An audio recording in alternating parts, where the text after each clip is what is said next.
আবু জেহেল আবু লাহাবরা কোরআনের তেলাওয়াতে বাধা দেয়, কোরআনের দাওয়াতে বাধা দেয়। শুধু এখানেই শেষ না, আল্লাহর নবীকে সে মক্কার কাফেরেরা হুমকি দিয়ে যায়। আল্লাহর নবী ওদের হুমকিকে তোয়াক্কা করে না। লাস্ট পর্যন্ত আবু লাহাব আবু জেহেল সহ চাচা আবু তালিবের বাড়িতে সকালবেলা মক্কার কাফেরদের একটা দল আসে। আয়েশা বলে, হে আবু তালিব, তোমার কাছে বিচার দিয়া গেলাম মুহাম্মাদের নামে, মুহাম্মদকে কোরআনের দাওয়াত বন্ধ করতে বলো, নাইলে আমরা মুহাম্মাদের গর্দান উড়িয়ে দিব। বলেন নাউজুবিল্লাহ। এই কথা শোনার পরে চাচা আবু তালিব ভয় পেয়ে গেলেন। চাচা আবু তালিব জানতেন আবু লাহাব হলো একটা বদমেজাজি মানুষ, ঠিক কিনা বলেন? আল্লাহ রসুলকে হুমকি দিয়ে গেল। এবার আল্লাহ রসুল যখন রাত্রবেলা বাড়িতে আসছে, চাচা আবু তালিব ডাক দিছে, তাআলাউ ইয়া আম্মি, এ ভাতিজা এদিকে আসো, তোমার সাথে আমার কথা আছে। চাচা আবু তালিব ডাক দিয়া বলে, ভাতিজারে, ছোটবেলায় তোমার বাবা মারা গেছে, তোমার বাবার আদর স্নেহ দিয়ে আমি তোমাকে মানুষ করেছি, ঠিক কিনা বলেন? তোমার বাবার ভালোবাসা দিয়ে আমি তোমাকে মানুষ করেছি, আমি তোমাকে বড় করেছি, লালন পালন করেছি। হাদিস শরীফে আছে, আম্মুর রাজুলি সিনউ আবি, চাচা বাপের মতো। বাপ মারা গেলে চাচার থেকে বাবার ঘ্রাণ পাওয়া যায়, ঠিক কিনা বলেন? বাবা মারা গেলে চাচার শরীর থেকে বাবার ঘ্রাণ পাওয়া যায়। আর চাচা আবু তালিব যতদিন পর্যন্ত দুনিয়াতে বেঁচে ছিলেন, মক্কার কাফেরেরা আল্লাহর নবীর দিকে চোখ তুলে তাকানোর সাহস পায় নাই। চাচা আবু তালিব ছিলেন পাওয়ারফুল একজন লোক, বুঝেন নাই? মক্কার কাফেররা পর্যন্ত চাচা আবু তালিবকে ভয় পেত।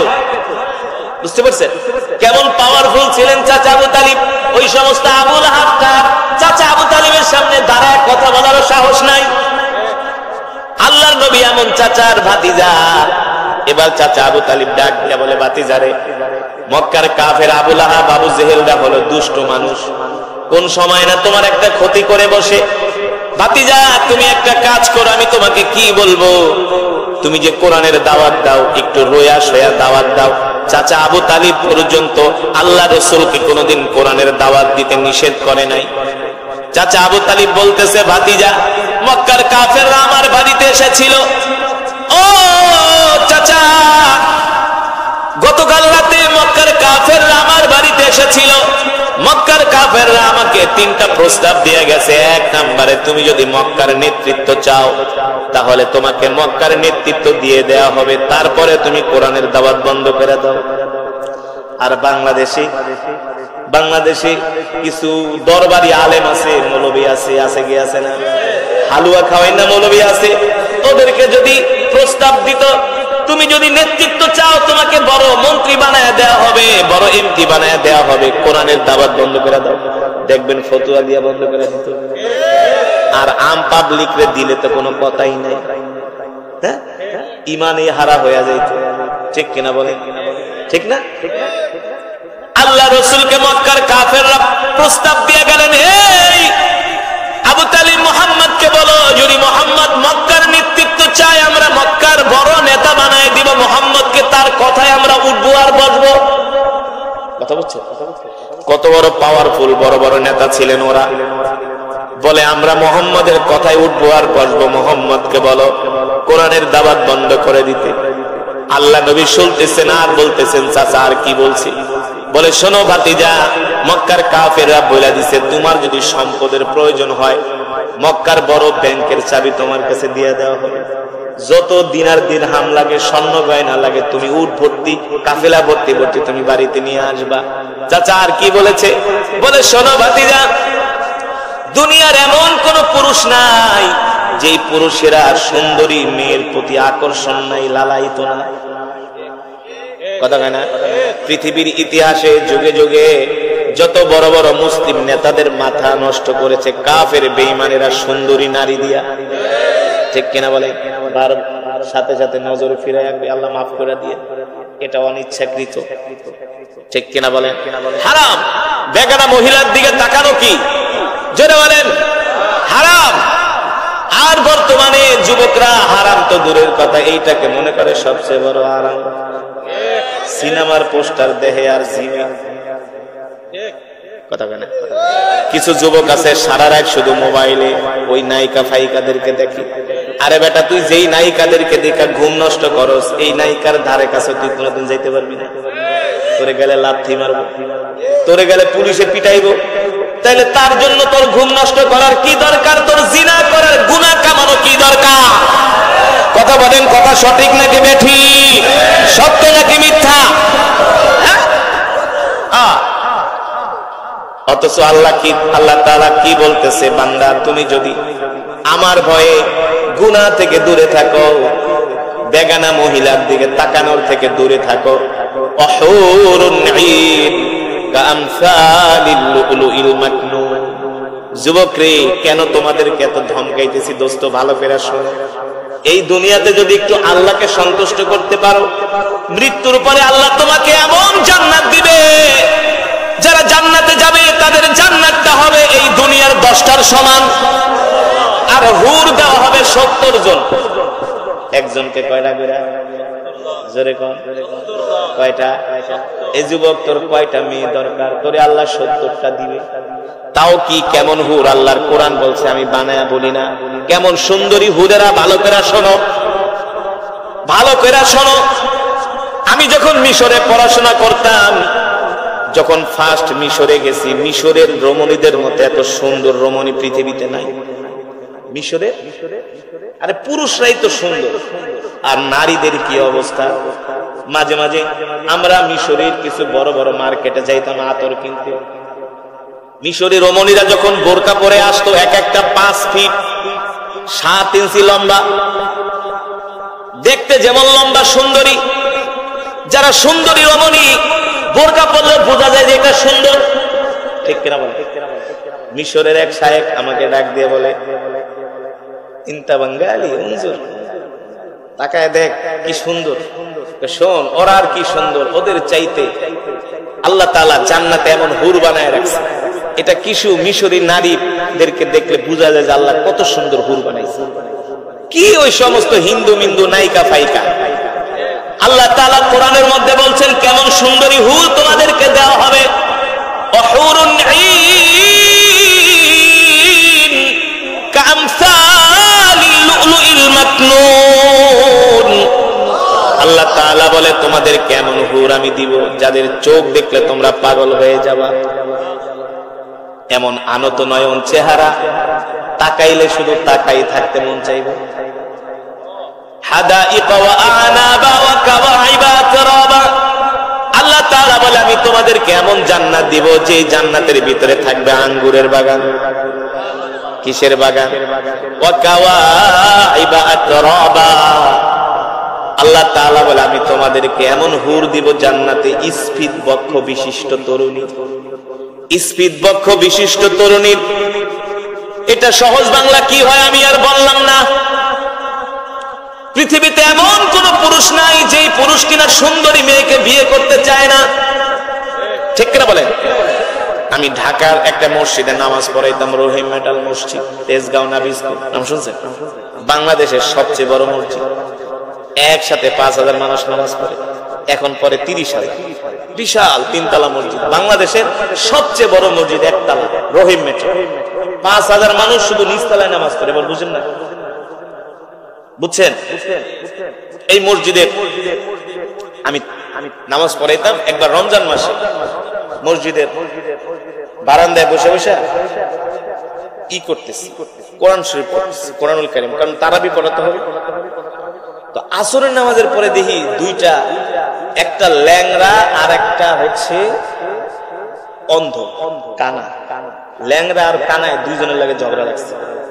এখন যে অন্ধ কানা, হ্যাঁ, কবরস্থানের পাশে দাঁড়ায় দাঁড়ায় কান্দতেছে, বুঝলেন? কান্দে আর ওই ল্যাংড়ারে গালি দেয়। তো আমি ওদের সাথে আবার মাঝে মাঝে একটু দুষ্টামি করি, মজা টজা করি।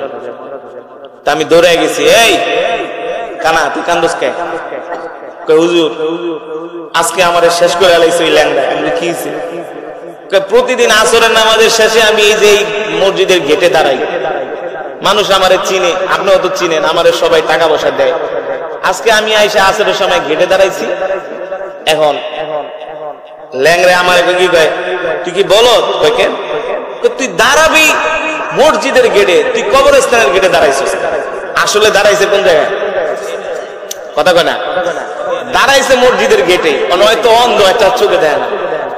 তুই আমার উপকার করছিস, আয় আয় তোর আমি মসজিদের গেটে দাঁড়াই, এখানে দাঁড়াইলে তোর কেউ 2 পয়সা দিব না। তোরে কি করছে, রহিমেটাল মসজিদের বিশাল একটা গোরস্থান আছে, যারা গেছেন দেখেন, অনেক বড় গোরস্থান। ওই তেজগাঁ এলাকার সব মানুষ অনেক কবর দেয়। তো 2 দিন পর পর প্রতিদিনই একটা একটা জানাজা হয়, বুঝলেন? ওইখানে অনেক ভিক্ষুক থাকে। মানে আপনারা আজকে মাহফিলে যে লোক আইছেন এতে বেশি ভিক্ষুক ওই মসজিদে থাকে, বুঝতে পারছেন? হ্যাঁ, তো তো এখন আপনাদের সাথে একটু মজা করতেছি। হ্যাঁ, তো ওই কানায় আমার একটা হুজুর, ল্যাংড়া আমার কি ক্ষতিটা করছে কর। আমি মসজিদের গেটে দাঁড়াইছিলাম, ওই আমাদের শত্রুতামি কইরা আমার এই কবরস্থানের গেটে দাঁড় করাইছে, আমি একটা পয়সাও পাই নাই। আর মাইসে আমার যায় আর কয়, এই কানা তুই কবরস্থানের গেটে দাঁড়াইছিস কেন? আমি একটা পয়সাও পাই নাই। এখন তো কানায় কান্তা আছে। পরে আমি কই, আয় তোর কয় টাকা লাগবে? আমি প্রতিদিন আসরের সময় মসজিদে আমি হুজুর 200-400-500 টাকা আমি পাই। আমি কই তোর 500 আজকে আমি দিব, তুই আমার সাথে ইফতার করবি। পরে আমার রুমে নিয়ে এসে এই জিগাই, কয় টাকা কামাস মাসে? কামাই ভালোই, 20-30 হাজার হয় এভারেজ। সবে বড়া সবে কদর আইলে একটু বেশি হয়, ওদের সিজন। আমি কই এত টাকা কামাস, বিয়া শাদী করছস? কই না হুজুর। আমি কই বিয়া করবি? হাসিয়া দিয়া গে, হুজুর বিয়া করতে আবার কার মন না চায়? আমি কই তাই কেমন মায়া চাস? হুজুর আপনি তো দেশ বিদেশে যান, ওয়াজ করেন, আমি জানি আপনার কেরাত আমি শুনি।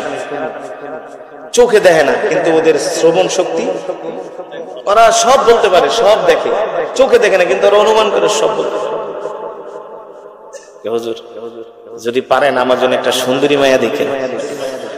আমি কই কানা তুই চোখে দেওয়াস না, তুই সুন্দরী মায়া দেখে কি করবি? হুজুর আমার খুব শখ, ইনকাম টিনকাম ভালোই আছে, একটা সুন্দরী মায়া হইলে আমার জন্য একটু দেখেন আপনি। তো যেটা বলছিলাম, মুসলমান, আল্লাহ রাব্বুল আলামিন এমন সুন্দর হুর জান্নাতীদেরকে দিবে, যে হুরদের চোখ হবে বড় বড়, চুলগুলো হবে স্বর্ণের কালারের। সুবহানাল্লাহ বলবেন না? এই যুবক, আমি এখানে অনেক মুরব্বীরা আছে, আমি ভাঙ্গা বললাম না।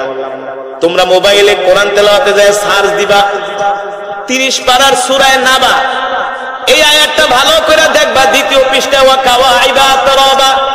আল্লাহ তাআলা কেমন সুন্দরী হুর তোমাদেরকে দিবে, সুবহানাল্লাহ। আল্লাহর নবী বলে এমন সুন্দরী হুর তোমাদেরকে দেওয়া হবে, ওই হুরেরা যদি দুনিয়ার দিকে তাকায়া একটা হাসি দিত, হুরদের দাঁতের আলোতে সারা পৃথিবী আলোকিত হয়ে যেত। হুরদের দাঁতের আলোতে। কিসের আলোতে? আরো জোরে বলেন, কিসের আলোতে? আপনার স্ত্রীর দাঁত যদি সুন্দর হয়, দাঁতের প্রশংসা করেন কি করেন না?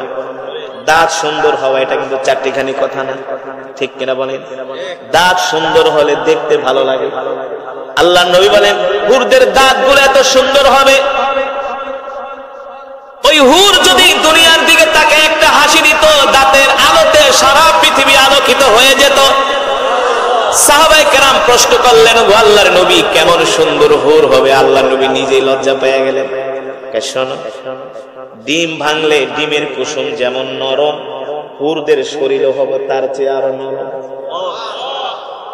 আস্তে কোন সুবহানাল্লাহ। জান না একটা সুন্দরী মেয়ে বিয়ে করে, তারপরে 14 গাড়ির পানি খাবে, ঠিক কিনা বলেন? আল্লাহ আপনাকে এমন 70টা হুর দিবে। কয়টা? আরো জোরে বলেন, কয়টা? হুরদের বয়স হবে 18। কত? 18 বছর বয়স। তো 70টা হুর যে আপনাকে দিবে, আপনার বয়স হবে 25, পুরুষদের বয়স হবে 25। আল্লাহ নবী একদিন এক সাহাবীকে বললেন, এক সাহাবী আল্লাহ নবীর সামনে আসছে, বৃদ্ধ সাহাবী। আল্লাহ নবী কয়, এই বৃদ্ধ ঠিদ্ধ জান্নাতে যাবে না? সাহাবী তো কান্দা দিছে। আল্লাহ নবী কোন কি জান্নাতে না গেলে আপনার সাথে কেমনে থাকবে? সাহাবী, সরল সাহাবী কান্না করে দিছে। আল্লাহ নবী বলে, বৃদ্ধ জান্নাতে যাবেন, তবে জান্নাতে যাওয়ার পরে আল্লাহ তাআলা সবাইকে 25 বছরের যুবক বানায় দিবে। ও মুসলমান, আল্লাহর গোলামেরা, আল্লাহর বান্দারা, তো আল্লাহ তাআলা এত সুন্দর সুন্দর হুর আমাদেরকে কি এমনি এমনি দিবেন নাকি? সেই জান্নাত কি এমনি এমনি দিবেন নাকি? সেই জান্নাত পেতে হলে কষ্ট করতে হবে কি হবে না? যেই জান্নাতের মধ্যে গাছ থাকবে, সেই গাছগুলো হবে স্বর্ণের গাছ। কিসের গাছ? কিসের গাছ? স্বর্ণ দিয়া কোন রাজা বাদশা গাছ বানাইছেন দেখছেন নাকি? আরে মিয়া, স্বর্ণ দিয়া কোন রাজা বাদশা গাছ বানাইতে পারে নাই, পেয়ালা ঠেয়ালা বানায়, ঠিক কিনা বলে? স্বর্ণ দিয়া মোবাইলের কভারও বানায়, কিন্তু স্বর্ণের গাছ বানাইতে পারে নাই। আল্লাহ তাআলা জান্নাতের ভিতরে স্বর্ণের গাছ বানাবেন। আল্লাহ সুবহানাহু ওয়া তাআলা জান্নাতের যেই ইটগুলো থাকবে, সেই ইটগুলো আল্লাহ তাআলা রূপা দিয়া বানাবেন। জান্নাতের মধ্যে যেই চুল আশ্রাবেন, সেই চুলটা, সেই চিরুনিটাও আল্লাহ। সুবহানাল্লাহ বলেন। যদি বলেন হুজুর এত সুন্দর জান্নাত হবে, আমি আপনাকে প্রশ্ন করব, আপনি যদি দুনিয়ার মানুষের বানানো 5 স্টার 10 স্টার হোটেলে কোনোদিন থাইকা দেখেন, তাহলে বুঝবেন ওই হোটেলগুলো কত সুন্দর, কত সুন্দর। আমি জীবনে অনেকবার 5 স্টার 10 স্টার এমন কোন হোটেল নাই, থাকা বাদ নাই। এই কারণেই তো ওই হোটেলগুলায় যখন থাকি তখন বুঝি, আল্লাহ, দুনিয়ার মানুষের হোটেল যদি এত সুন্দর হয়, তাহলে তোমার জান্নাত না কত সুন্দর। জোরে বলেন সুবহানাল্লাহ। ওই 5 স্টার 10 স্টার হোটেলে আপনি যখন থাকবেন, একটা নাম্বার আপনাকে দিয়ে দিবে, ওই নাম্বারে আপনি টিপ দিবেন, যা চাইবেন তা আপনার সামনে হাজির, যা চাইবেন। যদি মদ চান মদ দিবে, গাঁজা চান গাঁজা দিবে, হ্যাঁ, আপনি নারী চাইলে নারীও দিবে। বলে আপনাদেরকে বোঝানোর জন্য বলছি, কি চান সব আপনি ওই হোটেলগুলোতে পাবেন। কি সব আপনি হোটেলগুলোতে পাবেন। তো দুনিয়ার মানুষ যদি এমন হারাম জিনিস দিয়া হোটেলগুলোকে এত সুন্দর করে সাজাইতে পারে, আমার আল্লাহকে হালাল জিনিস দিয়া সুন্দর জান্নাত বানাইতে পারে কি পারে না? যদি বিশ্বাস না করেন তাহলে ঈমানই থাকবে না, ঠিক কিনা বলেন? তাহলে ওই জান্নাত আমরা কিভাবে পাবো? ওই জান্নাত আমরা কিভাবে কামাই করব? ওই জান্নাত যদি কামাই করতে হয়, তাহলে আমাদেরকে আল্লাহর কোরআন শিখতে হবে, ঠিক কিনা বলেন? যেই কোরআন আমি আপনাদের সামনে তেলাওয়াত করলাম, এই কোরআন নিজেদেরকেও পড়তে হবে, সন্তানদেরকেও পড়াইতে হবে। এই কোরআন নিজেদেরকেও শিখতে হবে, সন্তানদেরকেও শিখাইতে হবে, ঠিক কিনা বলেন? শুধু এই কোরআন আপনি যদি নিজে না শিখেন, সন্তানকেও যদি না শিখান, আপনি মনে করবেন আপনি বাঁচতে পারবেন না। আল্লাহর নবী বলেছেন, তলাবুল ইলমি ফারিদাতুন আলা কুল্লি মুসলিম, কোরআন শিক্ষা করা প্রত্যেকটা মুসলমানের উপরে ফরজ, ঠিক কিনা বলেন? কোরআন শিক্ষা করা প্রত্যেকটা মুসলমানের উপরে ফরজ। এই কারণে কোরআন যদি আপনি না শিখেন, আপনি বিশুদ্ধভাবে নামাজ পড়তে পারবেন না, আপনার নামাজ হবে না। এই যে 60 বছর ধরে নামাজ পড়তেছেন, 70 বছর ধরে নামাজ পড়তেছেন, আপনার যদি কোরআন তেলাওয়াত সহি না হয়, আপনার নামাজ কিভাবে হবে বলেন? দুনিয়ার সব মাতবরি বোঝেন, একখানি জমিনে কতটুকুন পেঁয়াজ লাগাইলে কয় মণ পেঁয়াজ হবে, সেই হিসাবটাও বলে দিতে পারেন, ঠিক কিনা বলেন?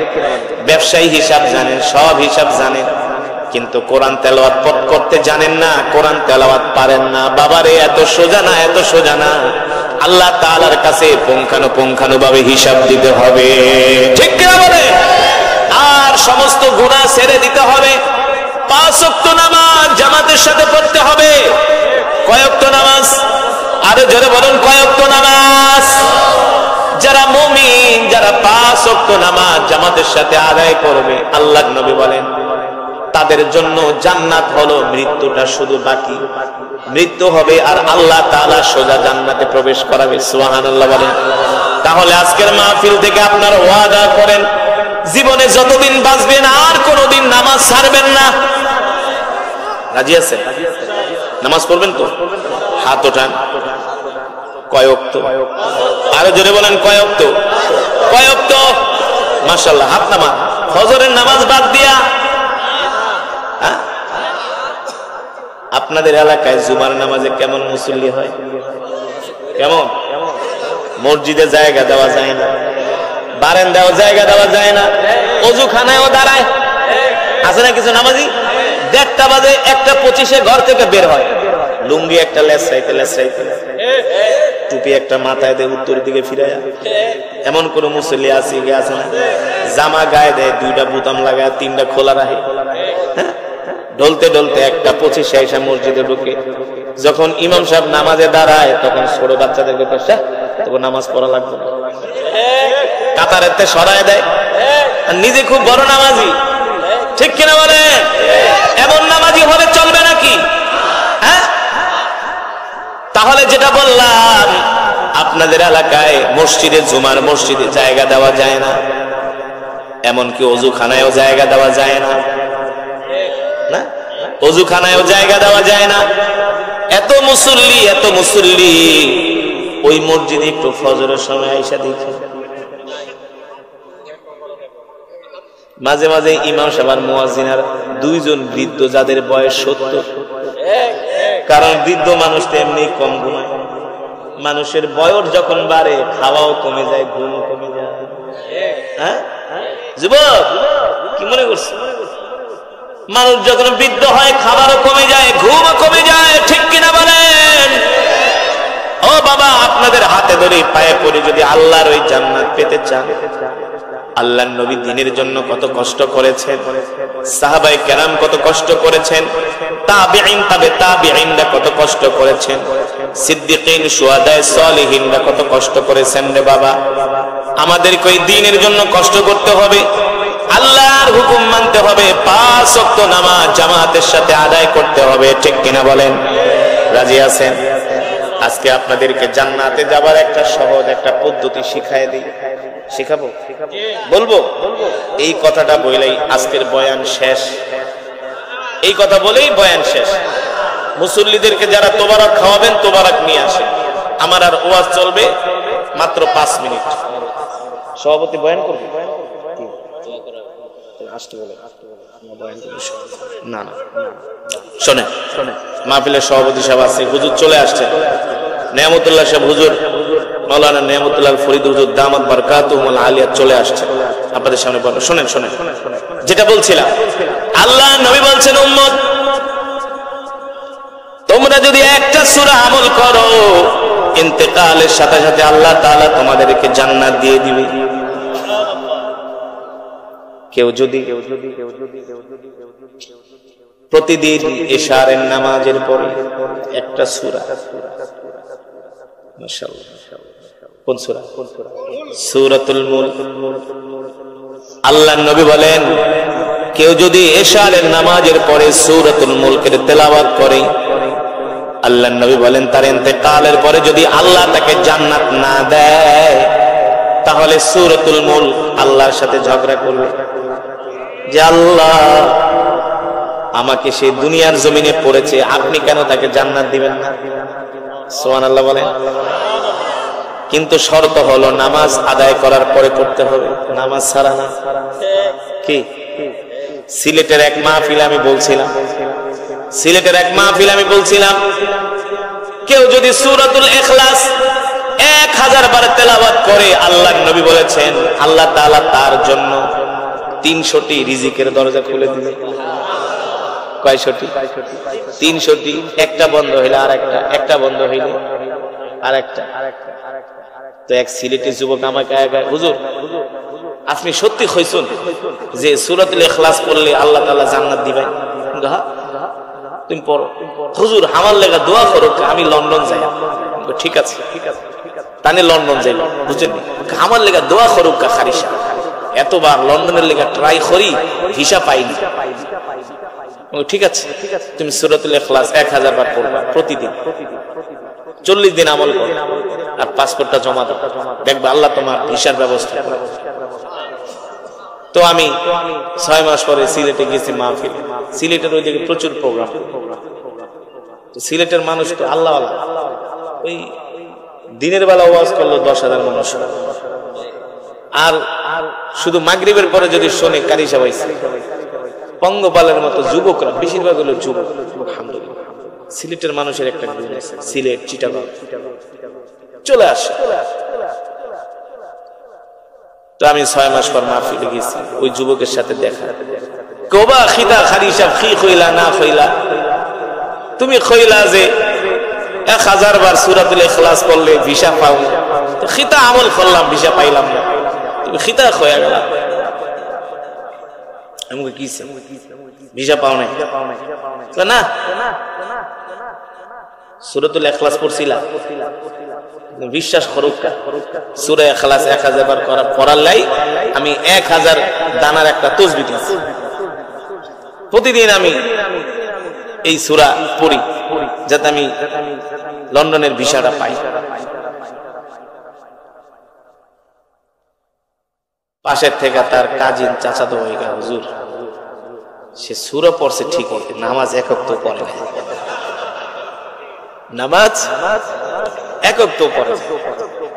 আমাদের বাংলাদেশের মানুষ ওয়াজ শোনার খুব পারে, সারা রাত ওয়াজ করে, করুন ওয়াজ করুন। ফজরের সময় ময়মনসিংহে সারা রাত ওয়াজ হয়, ফজরের আজান দেয়া সবগুলা ভালো, ঠিক কিনা বলে? এমন ওয়াজ শুনে কোনো লাভ হবে? আগে তো নামাজ পড়তে হবে, সালাত আদায় করতে হবে, ঠিক কিনা বলেন? তাহলে আপনারা সালাত আদায় করবেন তো ইনশাআল্লাহ? কয় ওয়াক্ত? কয় ওয়াক্ত? যারা নামাজ পড়ে না তারা হলো মুনাফিক। যাদের নামাজ ঠিক নাই তাদের কোনো কিছু ঠিক নাই, যাদের নামাজ ঠিক নাই তাদের কথাবার্তা ঠিক নাই, যাদের নামাজ ঠিক নাই তাদের লেনদেন ঠিক নাই, যাদের নামাজ ঠিক নাই তাদের কাজ কারবার ঠিক নাই, ঠিক কিনা বলেন? আরেকটা কথা বললে তো আপনারা আরো রাগ করবেন। এলাকার ভিতরে সবই তো মুসলমান, ঠিক না? কিন্তু কি বলবো, ওই ব্যক্তি মুনাফিক যে ফজরের নামাজ পড়ে না। আল্লাহ নবী বলছেন তোমরা মুনাফিক তালাশ করবা এইভাবে, ফজরের সময় যারা না আসবে সবগুলা মুনাফিক। কারণ মুমিন ছাড়া ফজরের নামাজ পড়াটা এত সোজা, 3টা কম্বল পেঁচায়া ঘুমায়, এই কম্বলের নিচের থেকে উঠা ঠান্ডা পানি দিয়া মাগা রুজু কইরা নামাজ পড়ে গিয়ে তো সোজা নাকি মিয়া? হ্যাঁ, পুরান ঢাকার এক মুসল্লিয়া ছিল, হুজুর পানি জেহিন্দা লাগে ওইন্দাই কেটে যায়, কোয়ালা জেহিন্দা লাগে ওইন্দাই কেটে যায়। আমি কই শরীর কাটে না, ঠান্ডা পানিতে গুনাহ কেটে যায়। তাহলে এক খতম করে কোরআনুল কারীমের সওয়াব পেয়ে আপনারা খুশি নাকি বেজার? জোরে বলুন। বয়ান কি চলবে নাহলে মোনাজাত দিয়ে দিব?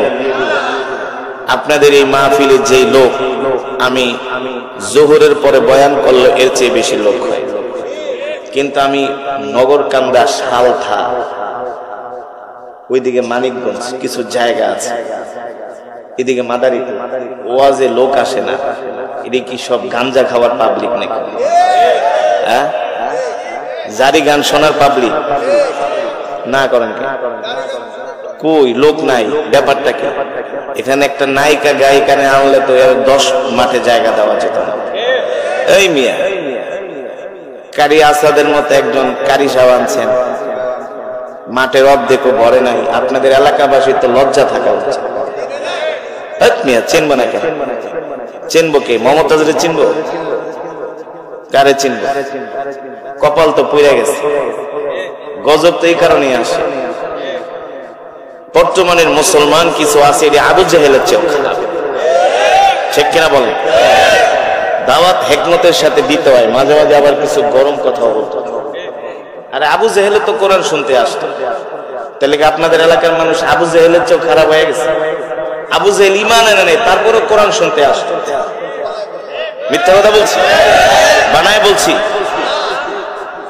আল্লাহ রসুল যখন বাইতুল্লাহ কোরআন পড়তেন, ওই যে দেখছো কিছু আছে এটি ঘুরে ঘুরে ঘুরে বিড়ি টানে আর বাদাম খায়। এত আনকালচার ফরিদপুর, এই গোপালগঞ্জ, মাদারীপুর, আনকালচার সমাজ খুব কম আছে। ওই দিন বিক্রমপুরে ওয়াজ করলাম, কম হলো 200 যুবক। কম আসার দরকার নেই। এটা কেন বলতে হবে? একটা কোরআনের মাহফিল হচ্ছে। আমি তো চরমনের ময়দানে বয়ান করি, আমি তো বহানডাঙ্গা মাদ্রাসায় বয়ান করি, আমি তো হাটাজারি মাদ্রাসায় বয়ান করি, আমি তো জামিয়া রহমানিয়া যাই, বাংলাদেশের এমন কোন জায়গা তো নাই যে যাই না।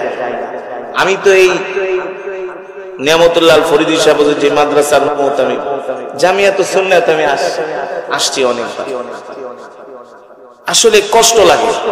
আমি লক্ষ মানুষের সামনে যেভাবে তেলাওয়াত করছি, বয়ান করি, আপনাদের এই 100 মানুষের সামনে এইভাবেই করছি, ঠিক কিনা বলেন? কিছু বক্তা আছে সামনে মানুষ না থাকলে নাকি ওয়াজের ইশক ওঠে না। আমি 10 জন হইলে আমার ইশক ওঠে, আবার 10 লাখ হইলে ইশক ওঠে। কারণ কোরআন তো আপনাদের জন্য পড়ি নাই, কোরআন পড়েছি কার জন্য? যিনি কোরআন আল্লাহ রসুলের উপর নাজিল করছে তার জন্য কোরআন পড়ছে। আপনারা যে শুনতে পারছেন এটা আপনাদের জন্য অনেক বড় নিয়ামত, ঠিক কিনা বলেন? রাগ করতেছেন? রাগ করলে আপনাদের পায়ে ধরে ক্ষমা চাই, পায়ে ধরে ক্ষমা চাই। আল হাক্কু মুররুন, হক কথা তিতা। আরে আজকে মুসলমান যুবকরা জানে না, মুসলমানরা জানে না যে কোরআন আমি আপনাদের সামনে তেলাওয়াত করলাম, এই কোরআনের জন্য আপনার আমার কলিজার টুকরা নবী কত কষ্ট করেছে। এই কোরআনের জন্য নবী তায়েফের ময়দানে গিয়েছে। তায়েফের ময়দানে কাফেররা আল্লাহর নবীকে 5 কিলোমিটার রাস্তা দৌড়িয়েছে আর কলিজার টুকরা নবীকে পাথর মেরেছে। কার গায়ে পাথর মেরেছে? যার গায়ে মশা মাছি বসা হারাম করে দিয়েছে আল্লাহ, যার শরীর মোবারকে মশা মাছি বসা হারাম। যেই নবী রাস্তা দিয়ে হাঁটলে আকাশের মেঘমালা নবীকে ছায়া দিত, যেই নবীর রক্ত পবিত্র রক্ত, যেই নবীকে সৃষ্টি না করলে আল্লাহ তাআলা তামাম পৃথিবী কিছুই সৃষ্টি করতেন না, সেই নবী এই কোরআনের জন্য কত মার খেয়েছে। এই কোরআন শুনতে আসতো রাসূলের সাহাবীরা, এই কোরআন শুনতে আসতো আল্লাহ রাসূলের প্রিয় সাহাবী হযরতে বেলাল। নাম কি? জোরে বলুন। হযরতে বেলাল হাবশী। আল্লাহ রাসূল যখন জাবালে আবু কুবাইসের পাহাড়ের পাদদেশে বসে গোপনে গোপনে কোরআন পড়তেন, সাহাবীরা গোপনে গোপনে শুনতে আসতো। দিনের আলোতে আল্লাহ রাসূলের সামনে আসার সাহস পেত না, রাতের অন্ধকারে লুকিয়ে লুকিয়ে কোরআন শুনতে আসতো। বুঝতে পেরেছেন? রাতের অন্ধকারে রাসূলের সাহাবীরা লুকিয়ে লুকিয়ে কোরআন শুনতে আসতো। একদিন আবু জেহেলকে কাফেররা ধরলো। এ আবু জেহেল, ব্যাপার কি? মুহাম্মদ যেভাবে কোরআন পড়ে, তার কোরআন শুনে তো মক্কার যুবকেরা কালেমা পড়ে মুসলমান হয়ে যাবে। কি করা যায় আবু জেহেল? আবু জেহেল 144 জারি করলো, আজ থেকে কেউ মুহাম্মাদের কোরআন শুনতে যেতে পারবে না। নাউজুবিল্লাহ বলেন। আবু জেহেল আল্লাহর নবীকে হুমকি ধামকি দেয়, মুহাম্মদ তুমি কোরআনের তেলাওয়াত বন্ধ করো। অথচ আল্লাহ তাআলা নবীকে বলছেন, ইন্না আনজালনা ইলাইকা যিকরা লিতুবাইয়িনা লিন-নাস। নবী গো, আমি আল্লাহ এই কোরআন আপনার উপর নাজিল করেছি, এই জন্য এই কোরআন দিয়ে আপনি মানুষদেরকে বয়ান করবেন। ঠিক কিনা বলেন? এই কোরআন দিয়ে আপনি মানুষদেরকে বয়ান করবেন, এই কোরআন দিয়ে আপনি মানুষদেরকে দাওয়াত দিবেন। ঠিক কিনা বলেন? এই কোরআন নিয়ে ঘরে বসে থাকবেন না। আল্লাহর কসম করে মুসলমান যুবক, এ যুবকেরা ভালো করে শুনে রাখো। এই বসো, ওঠাউঠি করো, বসো, বসো না, এত ব্যস্ত। ওঠাউঠি করলে কিন্তু আমি বয়ান ছেড়ে দেব, একদম মনোযোগ দিয়ে দেব। আপনারা যদি মহব্বতের সাথে কোরআন না শুনেন, তাহলে আল্লাহ তো আপনাদের অন্তরে কোরআনের নূর পয়দা করবেন। বুঝেন নাই? ইমামের নামাজে ভুল হয় মুক্তাদির কারণে। কিছু মুক্তাদি আছে ওযু করতে জানে না ঠিক মতো, আবার কিছু মানুষ তো বিনা ওযুতে নামাজ পড়ে। বিশ্বাস করেন না? বিশ্বাস করেন না? আমি নিজের চোখে দেখেছি, নিজের চোখে দেখেছি।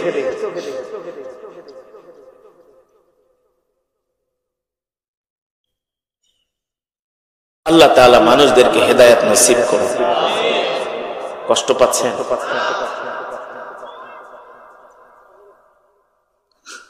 মাশাআল্লাহ, আপনাদের ঈমানের পাওয়ার আছে। আল্লাহ আপনাদের কবুল করুন। যুগ জামানা পাল্টে দিতে চাইনে অনেকজন, একজনই আনতে পারে জাতির চাকর। মাহফিল করলে এটা যদি ভারত হইতো তাহলে মানাইতে পারতাম। আর আমি যে ভারতে যে প্রোগ্রাম করি, সেখানেও প্রায় 15-20 হাজার লোক হয়, 30,000 লোক। ভারত কি মুসলমান দেশ? মাত্র 17% মুসলমান, সেখানে 20-30 হাজার লোক হয়। এটা যদি কোনো হিন্দু এলাকা হতো তাইলে বুঝাইতে পারত, এটা তো মুসলমান এলাকা, 100% মুসলমান নাকি? তাইলে রাগ করেন না, রাগ করার কারণ আছে।